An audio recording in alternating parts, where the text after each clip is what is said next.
আজ আমাদের সুন্দরবনের ডে 2। আজ কিন্তু যাব গভীর জঙ্গলের পথে। বোটের নিচে রান্নাঘরে আসতেই দেখি এদিকে গরম গরম লুচি ভাজা হচ্ছে খুব সুন্দরভাবে, পরিষ্কার পরিচ্ছন্নতা বজায় রেখে। গরম গরম আমরা সকালের খাবার খেয়ে কিন্তু নেমে গেলাম সজনেখালি ওয়াইল্ড লাইফ সেঞ্চুরিতে। এখানে কিন্তু বিভিন্ন রকমের বিরল প্রজাতির কচ্ছপ, কুমির সংরক্ষণ করে রাখা রয়েছে। একটা ওয়াচ টাওয়ার রয়েছে, সামনে রয়েছে একটা মিষ্টি জলের পুকুর, আর ওয়াচ টাওয়ারের উপর থেকে সুন্দরবনের অনেকটা ভিউ দেখা যায়। এখান থেকে আমাদের সঙ্গে জয়েন্ট হয়েছিল সরকারি গাইড, যে কিন্তু আজকে টোটালটা গাইড করবে সুন্দরবনে কি কি রয়েছে, সুন্দরবনের ইতিহাস সবকিছুই। তারপর জঙ্গলের দৃশ্য দেখতে দেখতে আমরা পৌঁছালাম সুদর্ণখালিতে, যেখানে রয়েছে একটা ওয়াচ টাওয়ার, সামনে রয়েছে মিষ্টি জলের পুকুর, তার সঙ্গে এখানে রয়েছে বিভিন্ন রকমের গাছের সম্বন্ধে লেখা। তারপর আবার আমরা বোটে উঠে রওনা দিলাম পঞ্চমুখানির উদ্দেশ্যে, যেখানে আমরা যাব দোবাকিতে। দেখো বোটে করে যাচ্ছি আর এরকম ভাজাভুজি খাবার কিন্তু আসতেই থাকছে, দারুণ কিন্তু লাগলো।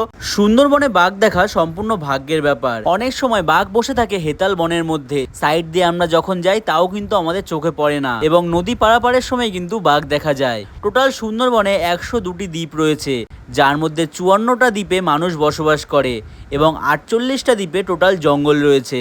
কথা বলতে বলতে আমরা পঞ্চমুখানি পার করে চলে এলাম দোবাকিতে।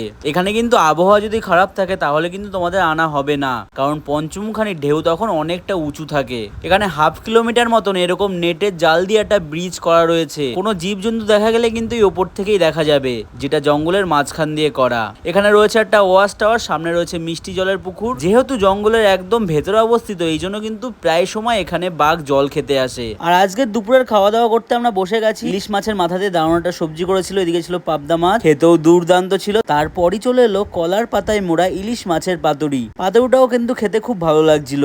আর প্রত্যেকদিন শেষ পাতে কিন্তু চাটনি পাঁপড়টা রয়েছে। প্রতিটা বোটই কিন্তু জোয়ার ভাটা নির্ভর করে চলে, কারণ প্রতিদিন সুন্দরবনে দুবার জোয়ার ভাটা হয়। খাওয়া দাওয়া কিছুক্ষণ আগে শেষ করলাম, তারপরে কিন্তু চলে এলো ফল। তারপর আমরা পৌঁছে গেলাম পাখিরালয়ে। আজকে কিন্তু সন্ধ্যাবেলা করা হয়েছিল চাউমিন, আর আজকে কিন্তু ছিল আমাদের সৌরভদার জন্মদিন। সবাই মিলে খুব আনন্দ করে কিন্তু সেলিব্রেশন করলাম। আর আজকের রাতে কিন্তু মেনলি তোমরা পাবে ফ্রাইড রাইস আর চিলি চিকেন। তবে দাদার জন্মদিনের জন্য কিন্তু আজকে এক্সট্রা করে খাসির